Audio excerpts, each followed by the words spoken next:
kulanti wacan oo wanaagsan inta la daawanaysa idil ahaantiinba meel kastoo aad joogtaan kusoo dhawaada barnaamijkii bandhiga TV-ga oo si toos ah aad kaga daawanaysaan stuudiyaha magaalada London waxaad daawanaysaan TV-ga qaranka Soomaaliyeed waxaa barnaamijka idin daadaynaya anigoo ah Cabdirasaaq Socoto toddobaadkan waxaynu ku soo qaadanaynaa laba qodob oo muhiim ah dabcan qodobka hore waxa uu ku saabsanaan doonaa shirka lagu wado 23 bisha Febraayo inuu ka dhaco dalkan Ingiriiska kaas oo Soomaalida lagaga hadlayo dabcan Soomaalidu waxyaabo kala gedisan ayay aaminsan tahay oo ku saabsan shirkaas qodobka labaadna waxa uu noqon doonaa amniga dalka Soomaaliya waxaanu ku eegi doonaa qarxii toddobaadkii hore ka dhacay meel ku dhow Muna Hotel oo ku yaala magaalada Muqdisho kaas oo aynu ku soo qaadan doono siday muhiim u tahay in ciidamada dawladdu ay ilaaliyaan ammaanka ayna sugaan gaar ahaan waxaynu ku taaban doonaa qayb muhiim ah oo ku saabsan sida ay dadku kaga qayb qaadan karaan in ammaanka la sugo marka ay isugu yimaadaan goobaha lagu qaxweeyo iyo meelaha dadku ku badan yihiin balse marka hore waxaan jeclaan aan ku hormaro qodobka ah shirka 23 bisha Febraayo lagu wado inuu ka dhaco dalkan Ingiriiska kaas oo lagaga hadlayo arrimaha Soomaaliya oo ay qabanayso dawladdan Ingiriiska oo leh wajiyo kala duwan oo dadku ay ku kala aragtiyo duwan yihiin ayanu jecelahay inuu ku falanqeyno balse waxaan jecelahay in barnaamijka aan idinku soo dhaweeyo oo martii ugu yahay aqoonyahan Cabdi Xaashi Aaqiro oo wax ku bartay jaamacadda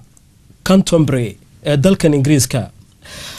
waxaan inaad ila daawataan qayb muhiim ah oo ku saabsan shir lagu qabtay guriga Cheltenham Lira ee ku yaala magaalada London oo Soomaalida lagu kulmiyay si loo weydiiyo aragtidooda ku saabsan iyo fikradahooda shirka 23 lagu wado inuu ka dhaco dalkan Ingiriiska Soomaalida oo halka ka hadlay ayaa dabcan waxa ay soo jeediyeen fikrado kala duwan inkastoo ay ahaayeen kuwa aan u qalmin wixii laga sugaayay bal hadda aan eegno guriga Cheltenham House la yiraahdo ee ku yaala magaalada London iyo Soomaalidu waxyaabihii ay ku yiraahdeen and determined way and so we want to try and change all of that but my final point is that we can do so much but I think where Britain really does have the edge over other countries we have a very large Somali diaspora. You're a very important part of Britain. Some of you have achieved great things in Britain but I also detect in many of you a yearning and a desire to play a part in rebuilding your country as well. And so working together, I think we can achieve so much more. And I think that's really why this afternoon we want to hear your views. Yes, Tim and I will do our best to answer your questions, but we want really constructive, positive engagement from you. Thank you. Thank you very much. Thank you very much. waatahay waxaad arkaysaan ninka u qaabilsan arrimaha Afrika ama ah wasiirka Afrika ee dalka Ingiriiska u qaabilsan arrimaha Afrika gaar ahaan Soomaaliya oo ka hadlaya sida shirku u dhici doono waxaana uu sheegayaa in dawlado badan oo ay ka mid tahay dawladda Qatar oo wax badan ka og arrimaha Soomaaliya gacan saarna la leh qolyaha al-shabaab diimaha ku dagaala isla markaana uu dalka Ingiriisku aaminsan yahay inay qayb weyn ka qaadan karaan arrimaha soo dhaweynta iyo sidii Soomaaliya loogu heli lahaa dawlad jirta oo sidii Soomaaliya uga bixi lahayd dawlad ku meel gaar ah. Thank you very much. Right, let me open up. What I thought we'd do is try to organize the conference and the discussion here a little bit because we could go. dabcan waxa marka warka la siin doonaa dadka Soomaalida ah oo dabcan halka joogay si loo ururiyo xog dhaba oo dawladdan Ingiriiska u hesho fikradaha ay dadka Soomaalidu aaminsan yihiin kaas oo loogu gogol xaarayo shirka 23 bisha Febraayo ka dhacaya dalkan Ingiriiska waxa ay dhageysan doonaan ragaad arkaysaan dawladda Ingiriiska ka socdo oo hormuud u yahay wasiirka arrimaha Afrika u qaabilsan dalkan Britain waxa se goobta marka hore ka hadlay wasiirka xogayaha arrimaha dibadda dalkan Britain William Hague. Ideas in this area would be particularly helpful. I said they don't have to be questions. There can be suggestions and ideas that we can be taking on board and thinking about. sidoo kale waxa muhiim ah ayuu leeyahay in dadku ay soo jeediyaan fikrado ku aadan xagga ammaanka iyo horumarinta laakiin ma ahan in halkan su'aalo lagu weydiiyo innaka sida uu sheegay waxana ay dhowr sugayaan sida Soomaalidu u hadlaan. I would like to thank the British government this initiative trying to help the Somalis suffering for a long time 21 years I think the other issue I like to highlight is, the way we see it. This process started from top down rather than, from bottom up. And in that regard, I can refer to Somaliland people or Somaliland government, the concerns they had when this came out. And I think there was a representation, to the British government. waatahay dabcan sidaad arkaysaan shakhsiga Soomaaliga ugu horeeyay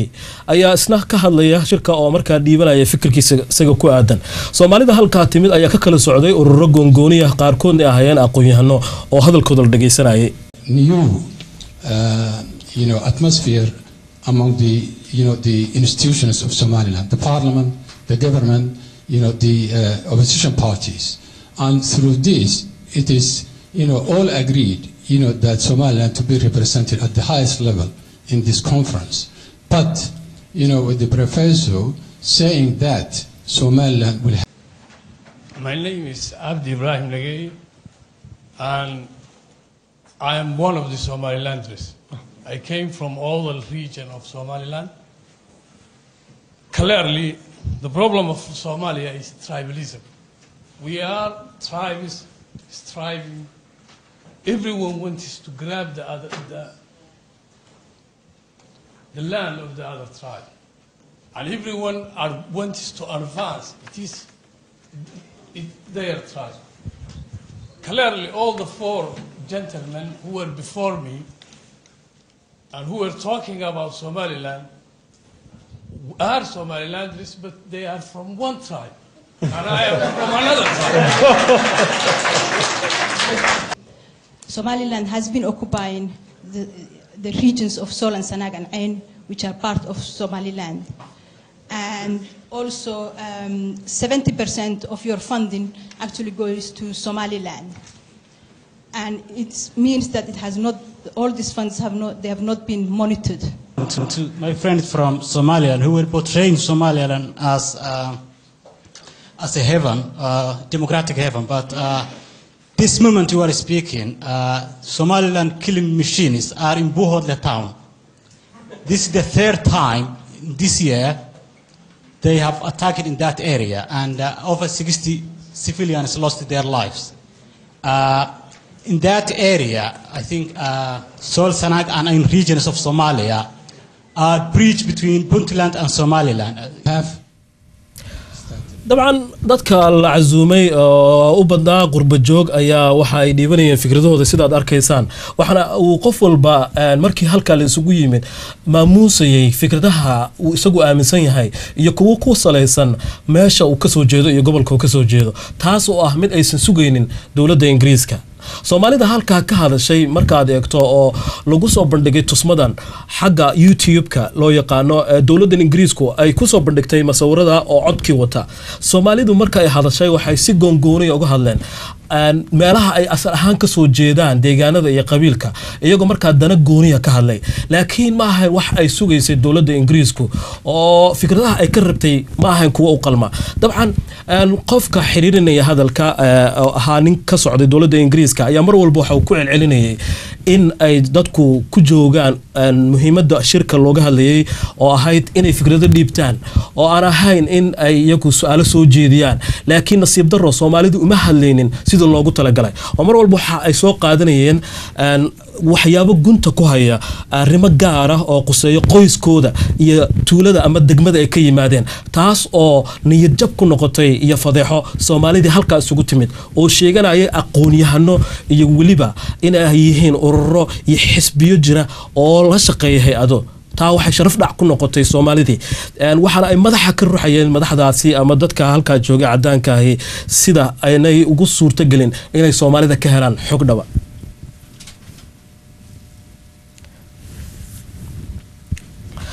watahay dabcan inta waxaan ku eegaynay tusmo cajiib badan oo lagu soo bandhigay xagga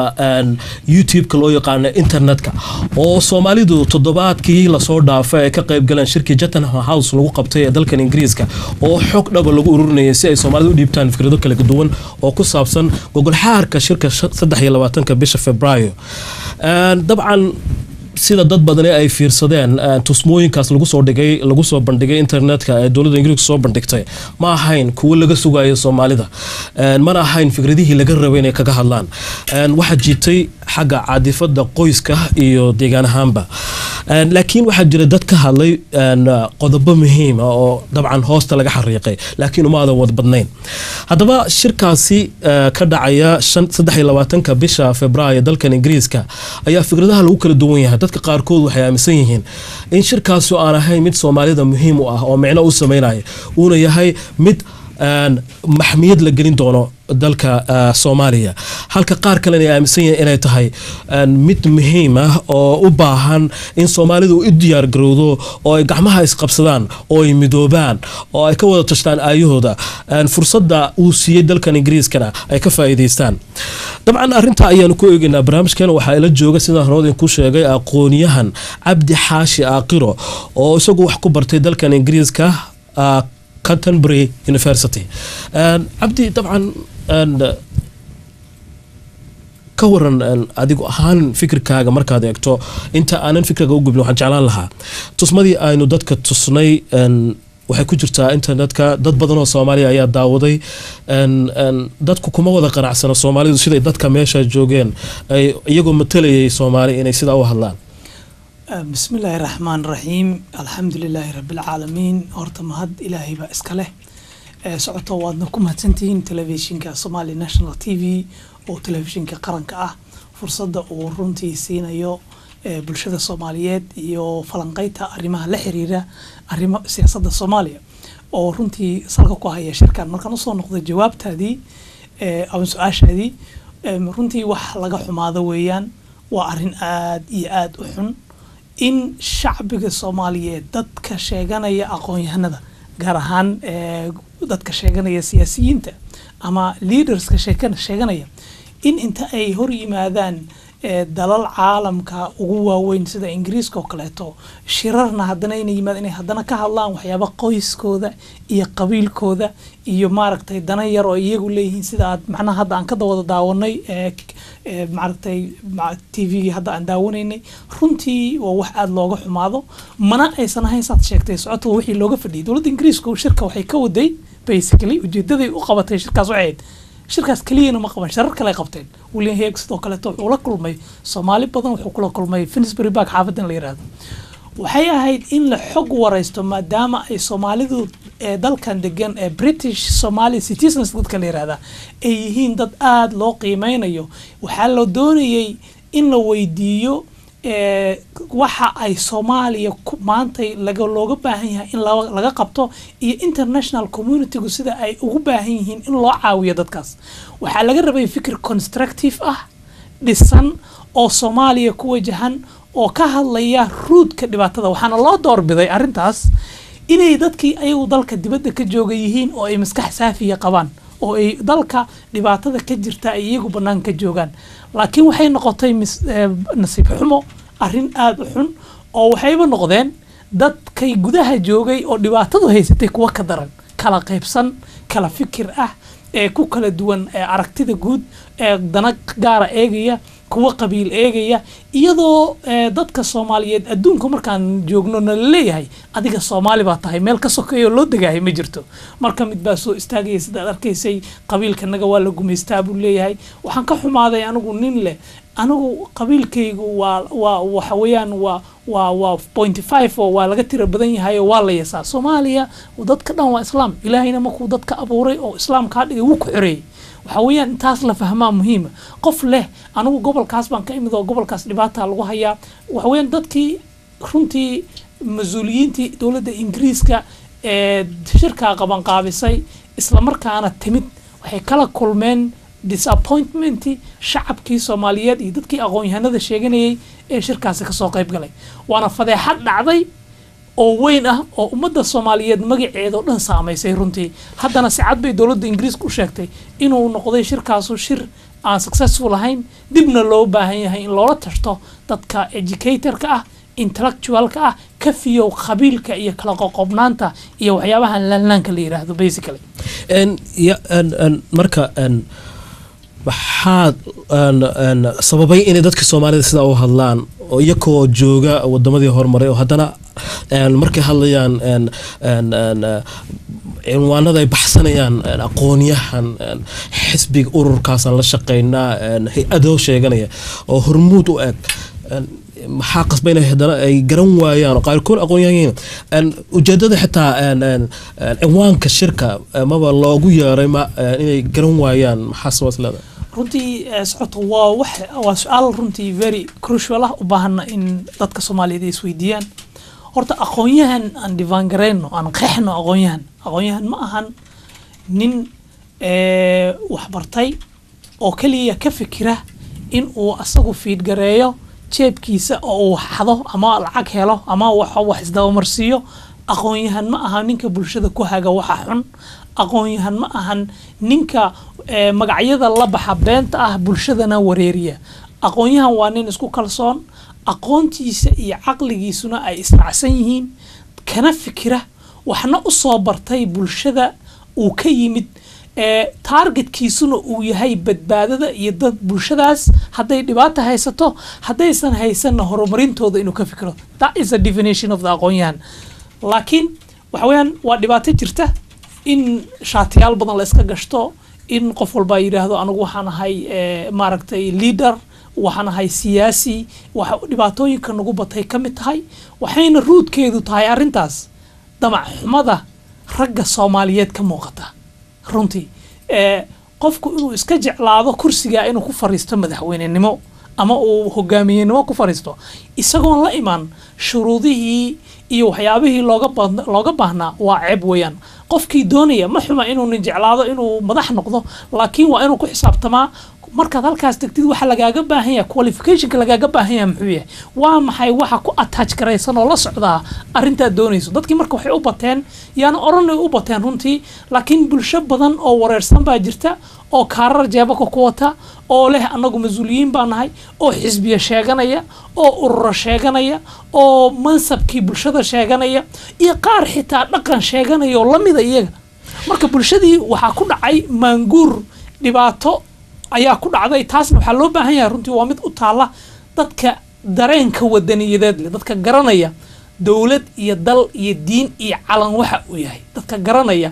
oo Soomaaliyeed aqoonyahanka ama indheer garadka ah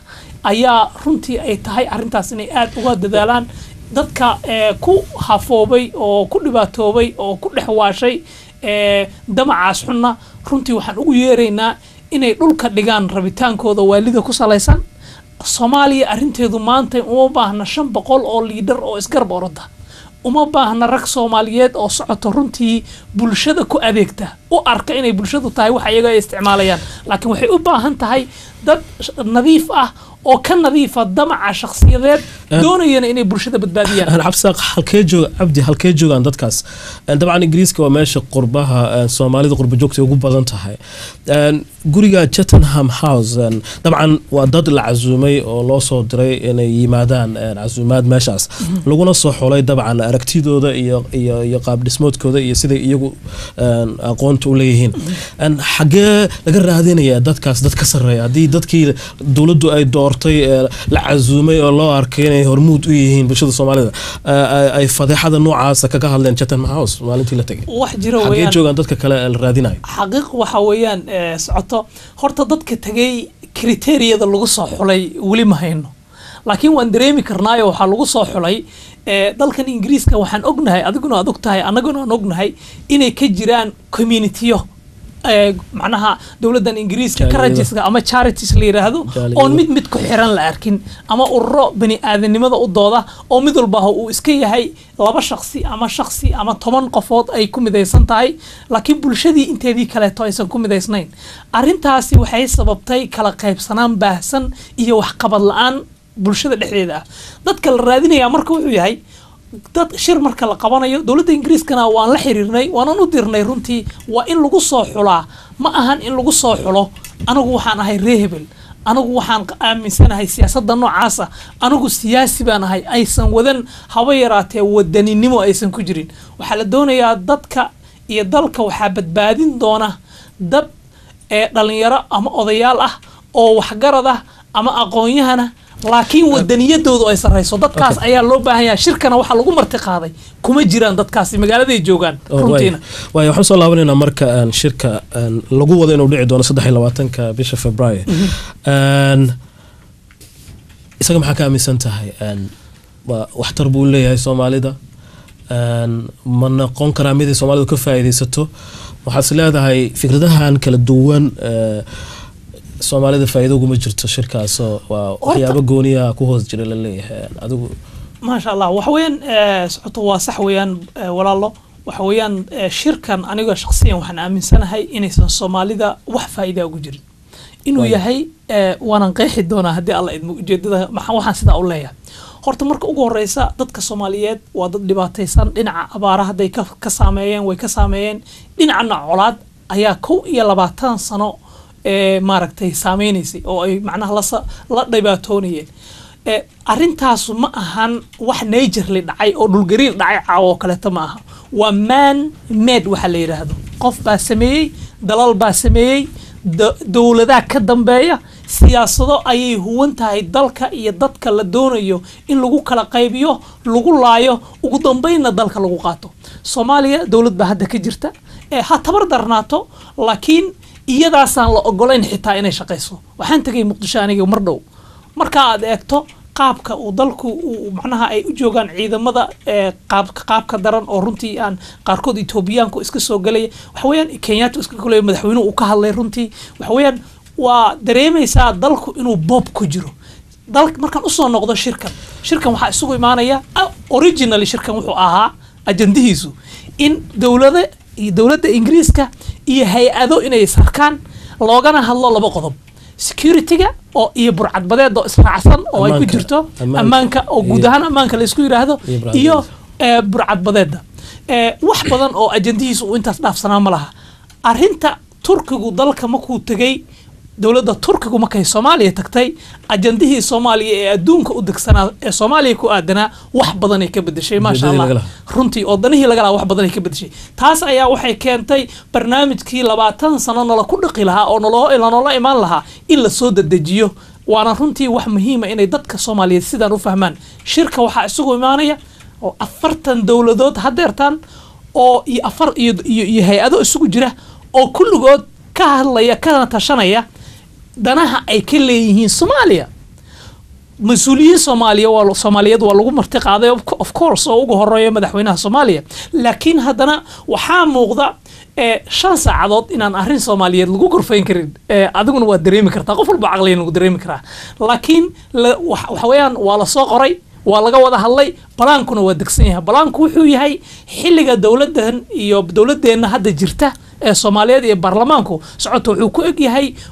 officially 21 bisha 8 2012 markii xilliga la gaaro oo ay dhacdo dawladdu ma jiro balaan la doonayo oo lagu soo dhisayo dawlad kale oo bedesho Soomaaliyeed balaanku wuxuu yahay in ay la wareegaan koox ay ugu magac dareen special joint representative for Somalia oo matali doona dad gaar ah oo Soomaaliya matali doona waa dawlado isu tagay oo Soomaaliya matali doona maamulka ay u magacaabeen waxa la yiraahdaa oo ay title uga dhigeen special joint representative for Somalia Soomaaliya waxa uga lagu yeelan doona 10 qof oo ay yiraahdeen 10 ka qofi waa experts Somali experts iyo 5 qof oo international expert iyaguna expert bay ku sameeyeen yihiin ana dad khibrad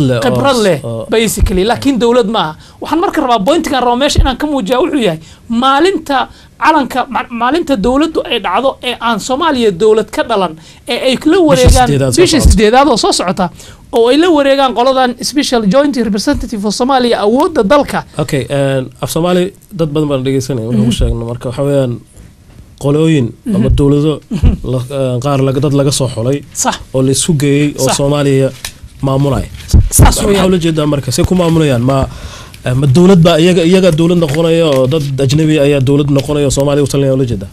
waxa loo jeedaa oo ay iyaga horta sida anigu u la jeedo ma wasada documentiyadooda ku qeexan waxay yiraahdeen groupkan waxay ka kooban doonaan dad representative oo ah dawladahan 40ka oo London ku shiraya dad matalaya dawladaha 40ka meesha oo ay kamid yihiin EU-da USA Turkey GCC IGAD iyo hay-ado kaleeto isku tagga Afrika isku taggaas midka Yurub Carabta Turkiga dawladda Americanka iyo European Unionka iyo hay-adaha waaweyn ee internationalka sida United Nationska macnaha ayaa isku tagaya waxay sameynayaan maamul la yiraahdo Special Joint Representative for Somalia wuxuu awood qabanayaa maalinta ay dawladdu dhacdo oo ah bisha August 2012 sanadkan waxayna haynayaan ilaa iyo siday sheegeen 11 bisha 12aad 2013 ta marka macnaheedu waxa weeyaan madaxweyne Soomaaliya oo la soo dooranay ma jiro totally waxa ay documentiga ku cadeeyeen meel kasta si cadna ay u sheegeen oo ay xitaa Chatham House ka sheegeen inay tahay dawladdu maalinta ugu dambaysa oo ay dawladda iyo baarlamaanku ay kala tagayaan inay tahay 12 bishii 8aad 2012 socoto midna waa ku xasuusinaya baarlamaanku ma jiri doono waxay yiraahdeen totally waa la kala diraya marka xilligaas waxay tahay ka hor in la helo dawlad iyo baarlamaan Soomaaliyeed in la helay waxaan ku xasuusinaya marka inagu dawlado badan baan soo marnay Soomaaliya dawlad waaye laakiin interim governments badan baa soo maray dawladu walba markay dhacayso international community waxay qaban jireen peace conferences Soomaalida dhexdeeda ah kooxo ay isu keeni jireen waxaana sanad iyo bar ka hor xilliga dawladdaas u dhacayso ayaa waxaa ooli jirtay gogol arinta looga munaaqashoonayo by the time la gaaro 6 bilood ka hor dawladdaas xilligii ay dhici lahaydna waxaa la soo diyaarin jiray dawlad ku meel gaar ah oo tan hadda aan haysano kale taa oo rag Soomaaliyeed ay baarlamaanka ugu jiraan rag Soomaaliyeed ay horkacayaan ha xumaadeen ama ha fiicnaadeen laakiin hadda qaabku kaawu ka duwan yahay waxaa meesha taala waa tashan weysay waa lagu talin waana faktiga meesha yaala weeyaan waxa weeyaan maalinta ay dhamaato dawladda iyo baarlamaanka waqtigooda oo ku 22 bisha December bisha August 2012 waxa completely xilka la wareegi doona groupkan la yiraahdo Special Joint Representative for Somalia wadamo gooniya oo kooxo isku tagay oo Soomaaliya matalaya qorshaha aysan Soomaalidu fahamsanayn oo la maleegayo siyaasadda qarsoonahay waxay tahay maalintaas bisha 8aad oo dawladdanadii iyo baarlamaankanagu ay kala tagaan waxay doonaan ha ahaadeen calanka Soomaaliya waxa dhulka laga dhigayaa United Nationska waayo maalinta wixii ka dambeeya waxaan ugu noqonaynaa dib 1950kii waa xilligan daaqiliyada qaadanay camal barnaamijkan adigu hadda aad leedahay waan hayaa xagee isagoo xagee ka heshay adiga informationkan iyo faafahintan good waa wax fiican runtii dad badan oo Soomaaliya waxay aaminsan yihiin inaan waxba ka jirin arintaas oo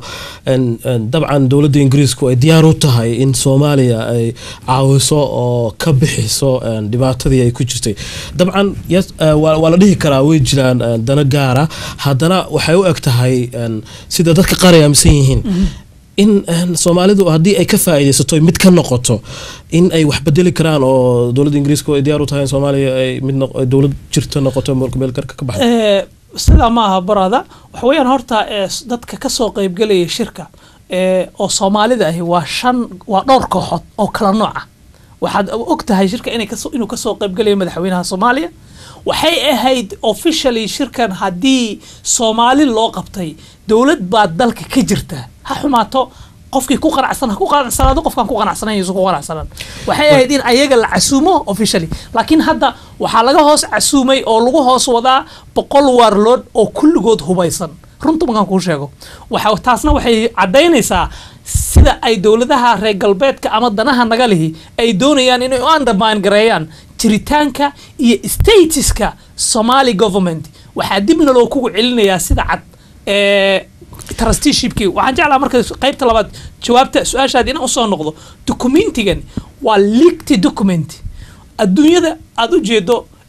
waxa weeyaan shirar badan ayaa dhaca balaan badan ayaa la galaa laba documenti marka ayaan halkan ku haynaa mid waxa ka soo baxay dawladda Ingiriiska wuxuu leeyahay loogadii dalka Ingiriiska waxa saxiixay officer Ingiriiska ka tirsan oo la yaqaano kaasna waxa ku cad waxa documentiyada kala dhan ku cad mid labaad dawladda Ingiriisku shirar ayaan la galnay oo la qabsanay oo la hadalnay annagoo doonaynay inaan fahamno nature-ka iyo dabeecadda shirka ay u qabanayaan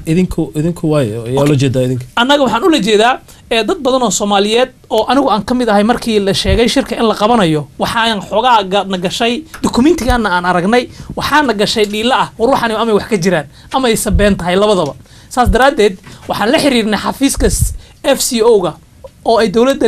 foreign office-ka xafiiska arrimaha dibadda waxaan ku niri sharxaad buuxda ka bixiya dokumentigan ka soo baxay xafiiskiina oo ay ku qoran tahay in page-ka labaad baragraafka labaad in Soomaaliya dowladeeda ay la wareeg kadib marka ay dhacdo Agosto ay la wareegi doonaan constituency assembly oo waxa la yiraahdo baarlamaanku meelga macnaha baarlamaan yaana dhihine assembly ama gole ay dad badan ku midaysan yihiin iyo interim authority oo ah dowlad macnaha maamulkan Palestiniyiinta u dhigma oo ku meel gaara inay dhisayaan kadibna waxay si cad u sheegeen that is a plan inuu balaankoodu kaas yahay aysan ka noqonayn waxa weeyaan marka ilaahay aqal buu na siiyay dad fikiraya ayaan nahay waxa weeyaan marka waxa noo soo baxday in ay tahay balaanka cad ee halkaas ku qorno mid kala doonaya in la ku dhaqo waa tahay waxay sheegtay idinka adiga iyo qolo kale inaad la kulanteen rag badan oo Soomaaliyeed waxay aaminsantihiin marka in dad matalaya wadamada shiraya afartanka ah oo aan Soomaali ahayn inay Soomaali loo dhiibi doono dawlad noqon doonaan Soomaaliya markaas dad Soomaaliya ma xukumaan taladeedana ma laha walibana special joint representative waxa madax looga dhigi doonaa madaxweynayaashii hore ee Ghana dalka la yiraahdo nin kamid ah oo retired ah ayaa madax looga dhigi doonaa haddana ku sugan magaalada Muqdisho ee Soomaaliya laakiin mar aan wax weydiiyay su'aalan weydiiyay ninka Afrika u qaabilsan wasiirka Afrika Soomaaliya ama dadka Ingiriiska u qaabilsan su'aalan weydiiyay waxyaabaha ka damacsan Soomaaliya wuxuu sheegay oo la hayaa oo documenti kala ah dhowr waxyaabood ka mid yihiin ammaanka dib u dhiska ku xirka caalamka iyo in la dedejiyo road map wax loo yaqaano shirka lagu wado inuu dhaco dawlad Soomaaliya lagu soo dhisay adiguna waxaad sheegaysaa inay dawlad kale oo aan Soomaaliya ahayn la dhisayo soo isma khilaafsana marka waxaan haynaa waliba qoraaladii ay dawladdu ay soo Ingiriisku ay qortay runtii this is the document I don't know midka adiga hayso laakiin documentigan waxa qoray dawladda Ingiriiska nin officer oo dawladda Ingiriiska ka tirsan ku saxeexan kamana hayno documentigan been waana tusnay this is the plan bay leeyihiin conference-gan ku qabanay meel walba waxa ku qoran security ahaan waxa ay go'aanka sida ay go'aanka u gaareen qorshaha uma jirto dawladda Soomaaliya waxay u baahan tahay ciidan military in loo dhisay inay ciidan military u dhisaan oo empower gareeyaan dawladda kuma jirto qorshaha wuxuu yahay in lagu hayo dadkan meeshan runtiina waxa weeyaan marka aynu anagu la xiriirnaynay FCO ga xafiiska arrimaha dibadda oo la fariisanay wax intaan ka bedelan oo inoo sheegeen ma jirto hadalka koobanna waxay nagu yiraahdeen Soomaaliya waa failed state haddaad xasuusato wasiirka arrimaha dibadda ee dalkan Ingiriiska markuu tagay Muqdisho William Hague waxay ku qoran tahay journalada dhan wuxuu yiri Soomaaliya waa failed state waxayna direct threat ku tahay oo ay ku tahay dhibaato security-ga dalka Ingiriiska macnaha waxaan dalkan wuu burburay marka uu leeyahay runtiina waa waxaan anagu fahmi karno mid kale ee socoto mid inaan Soomaalidu ka gudbaan weeyaan shirkan waa loo jeedaa 40 dal ayaa lagu marti qaaday 40kaas dalna dan Soomaaliyeed ma u maleynaya inay wadaan mana ka hadlin hadda ka hor tagitaanka Turkiga uu tagay Soomaaliya pressure yar ayay ku noqotay dalalkan danaha Soomaaliya kale saas daraadeed waxa cad inaysan arrin Soomaaliyeed ka soo socon waxaan qabnaa marka anagu oo Soomaali haddaan nahay in aan shirkan mudaharaad ka hor qabanno niraahno war shirkan waa inay ka soo baxaan wax dan Soomaaliyeed ay ku jirto kow in ciidan Soomaaliyeed dhiso Amazon anaga every year nama kor deganaan karto inaan mudaharaad qabanno ma waxaad ka soo horjeedaan shirkan la qabanayo mudaharaadka uga soo horjeedaan 23 hadii alla idma socoto 8 iyo barka ilaa iyo 4 galabnimo ayaan mudaharaad ku qabanaynaa Lancaster House meesha uu shirku ka dhacay ujeedadu marka waxay taan ku faafsinayaan shirka waxaan diidanahay anagu haddaan Soomaali nahay faragelinta iyo kala qaybinta ay nagu hayaan 40 kan dawladood oo meeshan ku shiraya dhibaatadanadu salka ayaga ay ku haysaa waxaan leenahay war adinku danihiina iyo dalalkiina ma faragelino noo daaya dalkeena danaha Soomaali baa leh faraha naga qaada haddaadna caawinaysaan oo Soomaali caawinaysaan hadda dawlad baa ka jirtay ciidan u dhisa ammaanka ka saacida iyaga lacag siiya shaqalaha lacag u siiya wasaaradaha dhisa dawladdu guriyay degantahay hadda saan laakiin dadka Soomaalidu ma u bisliin iyo ku dawlad noqdaan oo iscaawiyaan oo wadankooda dhistaan waxaad arkaysay filmkan ku tusay Chatham House dadka noocaas u hadlaya weli diyaar ma u yihiin ma dad u bislanay dawlad noqdaan oo isdiyaar ma sha Allah waa good point waxaan ku sheegayaa horta shakhsiyaad damacoodu aad u waalan yahay sidaan horeba kugu sheegay doonayana in ay dan wax Soomaaliyeed oo guud dan gaar ah ku kacsadaan Soomaali matalan tan iyo maalintan xornimada qaadanay 1960kii wixii ka horeeyana socoto waxaa jiray kumanaan lamid ah dadkaan hadda u jeedno damac xumada leh oo damac xumadu ay qaaday oo doonayay inaanan xor noqon istaagina oo Soomaaliya lagu yeeday isku istaagin shakhsiyaadkaas Soomaaliya ay ahaayeen waxaa la rabaa marka oo way forward ku yahay Soomaalidu inay isku tanaasusho Ilaahay ka cabsadaan gaaraan midnimo hadaan midnimo la helin waa la kala qaybsanaanaya dalka iyo dadkana waa la qaadanaya laakiin dadka noocaas u hadlayay inta la casuumo loo yeeray la yiri danaha Soomaaliya ka hadla qabiil iyo deegaanka ka yimid ka hadleen in la maamulo waxaad ku diidaysaa oo hatta sida uu sheegtay haday u dhacdo runtii waxaa jira kumanaan ka badan millions ka badan oo Soomaaliyeed oo fikirkaas fikir ka duwan qaba kuwaas ayaana maamuli doona kuwa qabiilka iyo danaha gaarka ka shaqeynaya runtuna waxay tahay dadkii Chatham House iyo meelo badan isugu tagay ee iyagu ka hadlay arrimaha kala qoqobka iyo danaha qaaska ah Soomaaliya ma aysan fahmin they don't get it pointiga shirka loo qabanayo hana ogaadeen taariikhdu qof walba maalin bay qoraysaa waxa la rabaa in midnimo la yimaado banaanbaxa aan qabanayna socoto wuxuu ku saleysnaan doonaa ma aha qof inaan wax ka sheegayno ma aha in dawladda lagu mucaaradayo ma aha in lagu mucaaradayo maamul goboleedyo kale too jira waxay tahay we stand Somalia United kulligeeno midaysan oo Soomaaliya ayaa taagan shirkani waa inuu focuskiisu noqdaa dhibaatada Soomaaliya hadduu ay ka soo baxdo maxmiyad dib nolo kugu celiyo dawladana lagu rida iyo baarlamaanka lagu kala dirana waxa weeyaan dadka Soomaaliyeed kacdooma ay uga hortagi doonaan laakiin Abdi toddobaadkii hore ayaa cadaan u ahayd isagoo videogaas oo 2 saacadood oo ku jiro website-ka in Soomaalidu aysan mid noqonaynin oo 20 sano kadib markii loo yeelay ay wili ka hadlayaan deegaan iyo qabiil iyo dana gaar marka taas waa sugeynaa inay ka baxaan waa aad u baasantahay qodobka kala galina waa tahay daawadayaal wili waxa daawanaysaan TV-ga qaranka Soomaaliyeed studio-ga magaalada London waa barnaamijkii bandhiga TV-ga oo si toos ah kaga daawanaysaan studio-ga magaalada London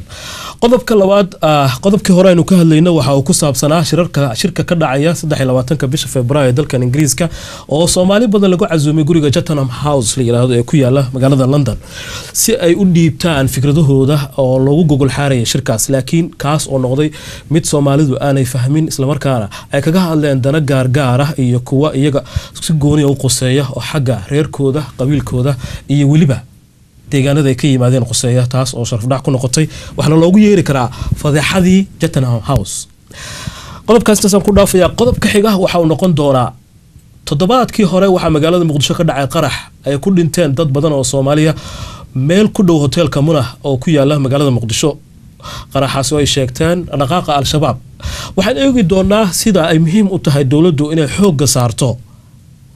ammaanka iyo amniga dadka meelaha ay isugu yimaadaan ee saxmadda ah iyo maxaa la gudban dadka Soomaaliyeed lahaantooda sidee ka qayb qaadan karaan ra'yi ahaan ayaynu eegi doonaa balse marka hore la daawada tusmadan ku saabsan dhacdadii toddobaadkii hore dhacday iyo dadkii ku dhintay magaalada Muqdisho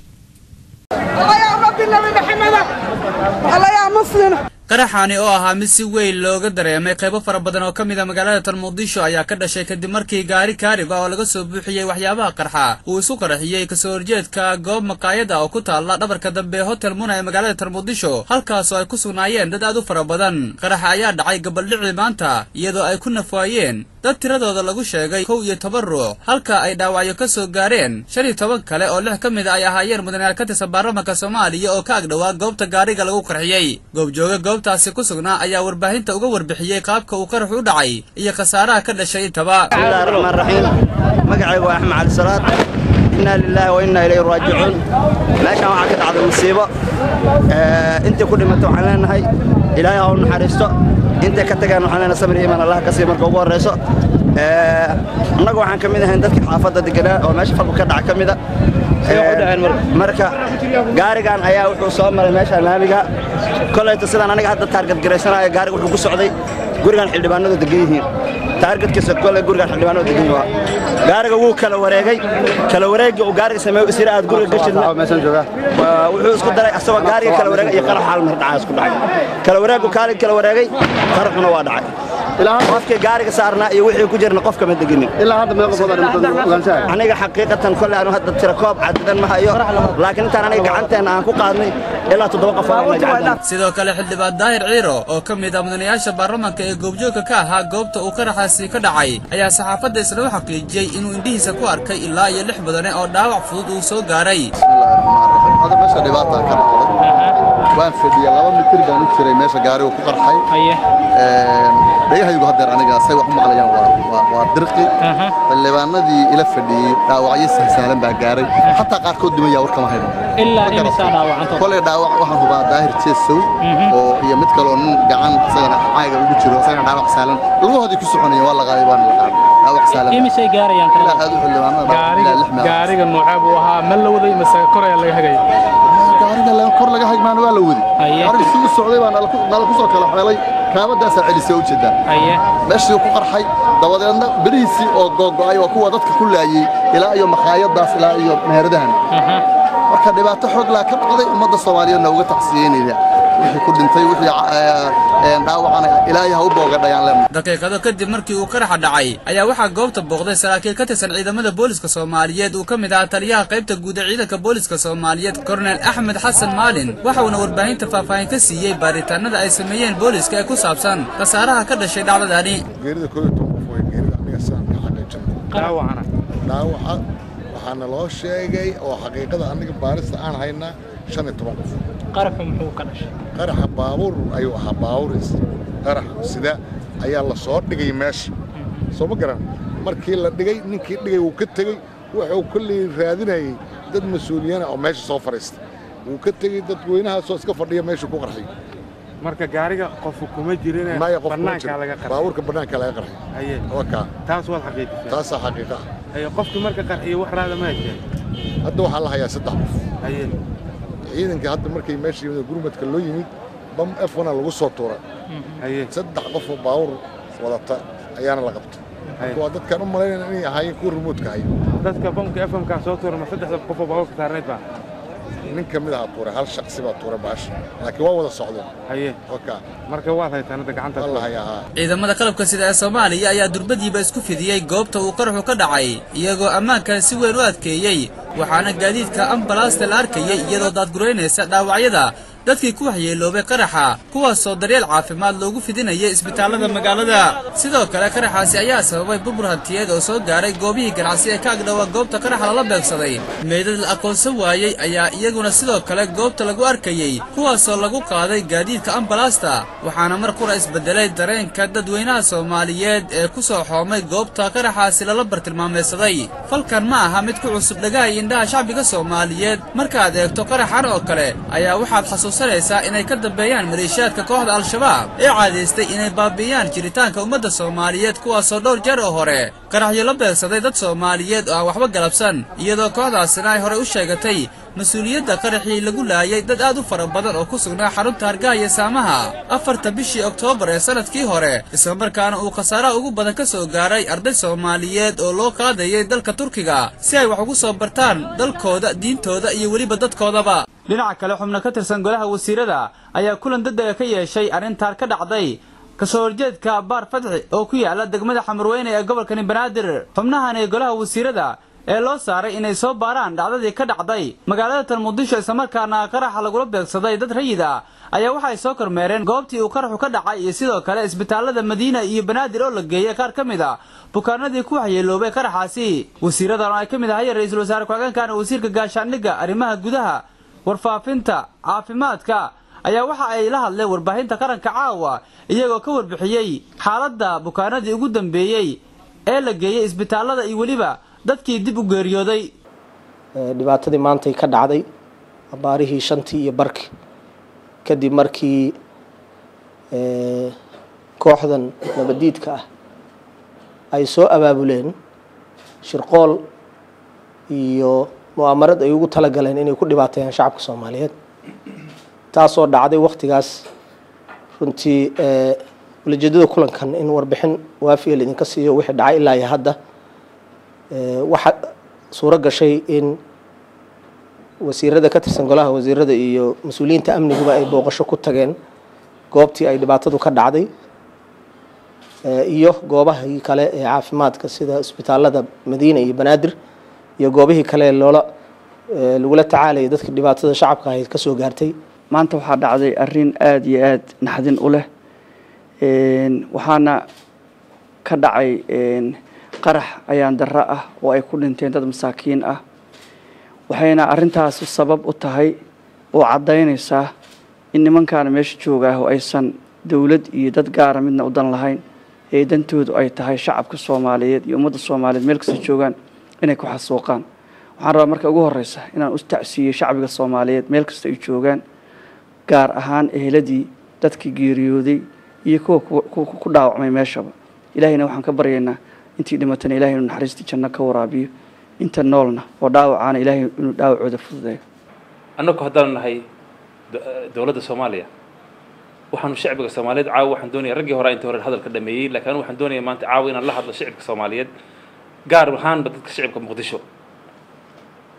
waxa ogaataan laga soo bilaabo hotel Shaamo ilaa imika nimankaas waxay beegsanayeen dadkeena rayidka ee waxba geysanin waxna galabsanin ee doonaya inay nabad ku noolaadaan militariga iyo ciidamada amniga iyo nabad sugiddu Muqdisho waa xoreeyeen waajibkoodina waa ka soo baxeen maanta waxaan u baahanahay shacabka Muqdisho iyo Soomaaliya inay kacaan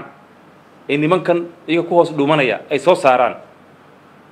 waxaan oran lahaa berri laga bilaabo Muqdisho dadka degani inay soo baxaan lana dagaalamaan dadkan maanta dadkan dhimashada iyo dhaawaca u geystay walaalaheen wax ay noola hadeen ma jirto waxa la dagaalamaya waa dadnimadeeni qarnimadeeni hidaha iyo dhaqankeeni iyo diinteeni haddaynu dad Soomaaliyeed nahay waa inaynu ciidamadeena garab istaagnaa ay dadnimadeena la soo noqonnaa Abdulqaadir Daahir telefishinka qaranka Soomaaliyeed beegsaday meel dad badan oo Soomaaliya ay isugu yimaadeen oo ku qaxweynayeen goor casra duhradii lagu qiyaasay dabcan dad badan ayaa ku dhintay qaar kalena oo ay ku dhaawacmeen qaraxaas oo ay sheegteen dhaqdhaqaaqa al-shabaab waxaynu ku eegaynaa xagga ammaanka magaalada Muqdisho dawladda Soomaaliya ayaa dabcan waxay leedahay hay'ad gaar ah oo u qaabilsan arrimaha ammaanka isla markaana wali waxa magaalada Muqdisho ka socda qaraxyo sida arintaasi loo wajihi karo ayaan jecelnahay inaynu ku falanqeyno barnaamijkan bandhiga TV-ga qaybtiisa labaad abdi dabcan magaalada Muqdisho arkiis dadka ayaa ku geeriyooday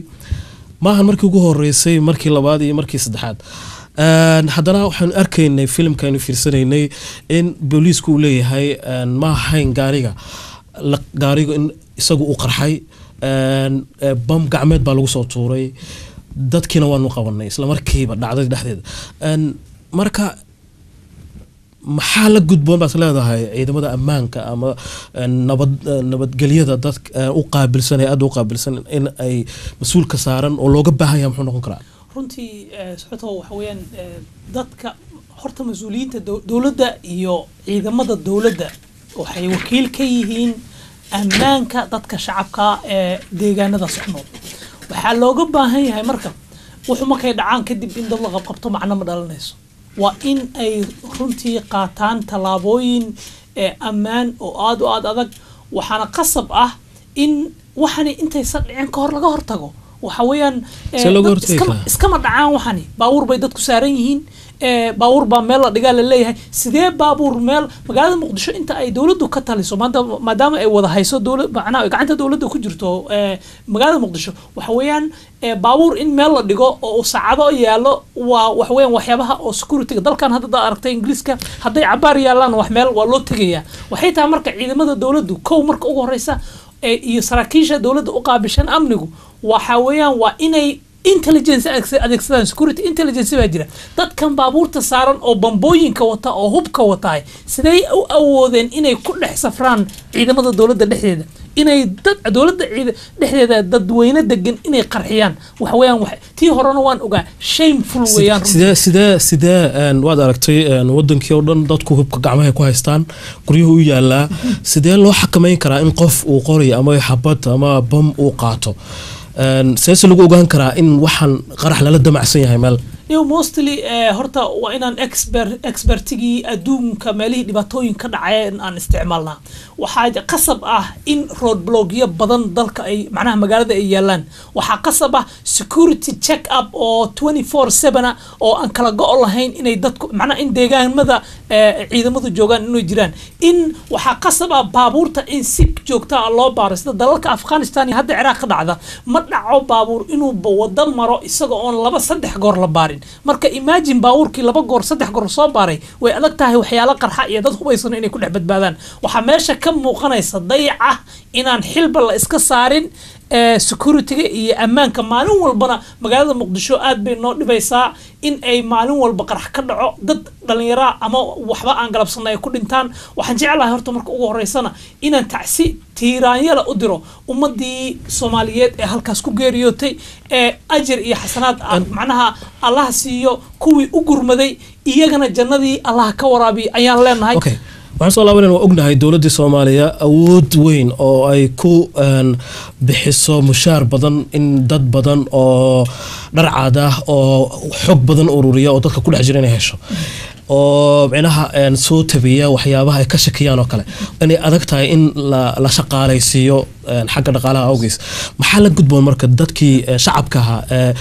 meelaha la isugu yimaadee lagu qaxweeyo kale imaanaya oo kale sidee bay dowladda loo shaqeyn karaan si ammaanka loo sugo horta haddaysan jirin wada shaqeyn ka dhaxaysa dowladda iyo shacabka ammaanku faruhu ka baxaya mid dowladdu waa midaan sheegnay waxay u baahan tahay inay qaabkaas u shaqeyso tan labaad tan shacabka qofku walba huwa inuu fahmaa ammaankiisu isaga ayaa ka masuula ka xaaladda la joogo waana inuu ku dadaalaa in ay talaabo digniina qaataan hadday arkaan qof aysan garanaynin oo xitaa hadda qofaada garanay aad aragto waa inaad aad u fiirsaa ogaad dalkaanay ka dhacaan qaraxyadu waa la report gareeyaa haddaad aragto baabuur meeliya la saacad waa inaad adoo shacaba aad approach gareysaa ciidamada ammaanka oo u tagtaa oo tiraahdaa oo u sheegtaa tiraahdaa baabuurka halkan buu yaalay cid leh lama yaqaan baabuur aan qof wadana Muqdisho ma maro inta badan waa la leeyahay baabuurta waxa qasaba meelaha la isugu yimaado dadka waa inay ka foojigan yihiin dadka maleeshiyaadka u muuqda oo dadka wax qarxiyaha inta badan qaab bay u soo labistaan waxyaabo suspicion oo shakil ayaa ka muuqda waxa loo baahan yahay marka inay bulshada horta marka ugu horeysa iyadu ku dadaasho inay ammaankeeda inta badan ka fikirto isla markaana ay si toosa ula shaqeeyaan ciidamada ammaanka u qaabishan magaalada oo runtii muhiim ah haddaan la helin wada shaqeyntaas bulshada iyo ciidamada ammaanka ka dhaxaysana waxaa meesha ka baxaya completely wada shaqeyntii iyo ammaankii magaalada waxaa loo baahan yahay marka wada shaqeyntaas in la helo ciidamada ammaanku waa inay dadka dhiirigeliyaan inay u yimaadaan oo la hadlaan waa inay dadka dhex galaan waa inay dadka ku booriyaan inay ammaankooda kala shaqeeyaan oo ay gacan ka siiyaan waxaa jira fikir kale oranaya in dadku aynan mararka qaarkood soo buuxsamin meelaha qaar aysan banaanka soo wada fadhiisan waayo ammaanku aad xun taa maxaad u arki kartaa macaburin dadka ku noqon kartaa ma foojignaan loo baahan yahay inay dadku aysan banaanka soo wada fadhiisano gudaha ay ku wada jiraan runtii foojignaan loo baahan yahay weeyaan dadku inaysan banaanka soo wada fadhiisan waayo waxay og yihiin in dhibaato ay dhacayso ammaankuna uu faraha ka baxsan yahay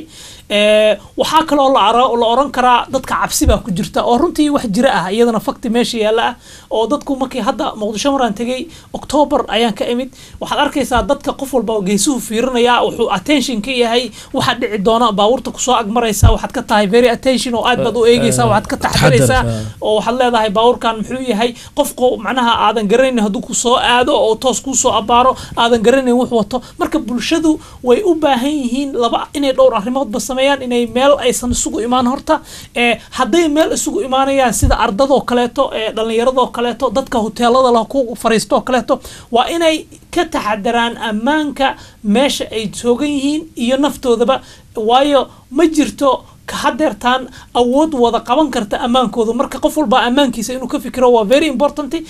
sidoo kaleeto waa inay la shaqeeyaan ciidamada ammaanka sugaya ee loogu talagalay inay ammaanka sugaan taasna waxay hagaajin doontaa haddii alla isfahamka waxayna sare u qaadi doontaa quality-ga ama maaragtay wanaaga iyo waxtarka ammaanka magaalada Muqdisho dadka reer Muqdishona gaar ahaan waxaan aad ula dardaarmi lahaa war dhibaato waad ka daasheen maalin walba inaad dhimataan oo dhinac walba la idin dilo oo si walba la idin barakiciyo 21 years adduunka cadaalad ma aha waxa weeyaan marka taasina waxay ku dhacday doqonnimada dadka iyo waliba isdhigashada bulshada meeshaas ku nool waxaan oran lahaa ku dadaala ammaankiina la shaqeeya ciidamada ammaanka isku daya inaan wax qaraxi uusan dhicin cidda qaraxa dhace ridaysa ama samaynaysana inaad ciidamada ammaanka iyo cid walba qaban karto u sheegtaan ama aadba adinkuba iska qabataan si ammaankiina u sugmo magaaladu ammaankeedu hadduu gacanta ka baxo ogaada deegaankeedu ma fiicnaan doono aad ma santahay aanad waa tahay waxaan inta ku soo gabagabeynaynaa barnaamijkii bandhiga TV-ga oo si toos aad kaga daawanaysaan stuudiga magaalada London waa telefishinka qaranka Soomaaliyeed dabcan waxaan ka xumahay oo barnaamijka qaybta dambe ee ammaankan kaga hadlaynay nagala qayb gali lahaa taliya ku-xigeenka booliiska Soomaaliyeed oo jooga magaalada Muqdisho oo la yiraahdo Gasgas nasiib darro nooma suurtagelin inaan la xiriirno dabcan barnaamijyada dambe ayuu nagala qayb qaadan doonaa barnaamijkeen intaas ayuu ku egyahay waa bandhigii TV-ga oo idin daadaheynay anigoo Cabdirasaaq Socoto waxaan barnaamijka kala qayb qaadanayay aqoonyahan Cabdi Xaashi Aaqiro oo wax ku bartay dalkan Ingiriiska jaamacadda Canterbury loo yaqaan barnaamijkan waxaan ku soo qaadanay laba qodob oo muhiim ah oo ku saabsanaa shirka lagu wado inuu ka dhaco dalkan Ingiriiska 23 bisha Febraayo oo Soomaalidu si aragtiyo kala duwan ku qabaan sidoo kale waxaanu ku soo qaadanay film tusayay oo 2 saacadood oo ku jira internetka oo Soomaalida lagu weydiinayay fikradahooda laakiin kaas oo noqday mid Soomaalidu aanay ka hadlin wixii la doonayay inay ka hadlaan oo ay si gooniya kaga hadleen arrimo ayaga si gaar u ah xagga qabaa'ilka iyo waliba deegaanada ay ka soo jeedaan taas oo sharaf dhac ku noqotay Soomaalida dabcan qodobka kale waxa uu ahaa qaraxii ka dhacay magaalada Muqdisho toddobaadkii hore aynu ku eegaynay xagga ammaanka oo igala qayb qaadanayay Cabdi Xaqiro anigoo Cabdirasaaq Socoto iyo xagga farsamada dhammaan waxaan idinkaga tageynaa sidaa iyo nabadgelyo laakiin marka hore waxa iga xasuusinaa toddobaadka dambe waxaan barnaamij ku soo qaadan doonaa dib u dhiska ka socda magaalada Muqdisho iyo wadooyinkii xaafadihii aad degnaan jirteen qaar ka mid ah gacan ma ka geysan karaan dadka qurba joogta ah iyo waliba ololaha dib u dhiska wadanka oo dhan intayna ku kulmayno barnaamijkan lamid ah waxaan idinkaga tagayaa sidaa iyo nabadgelyo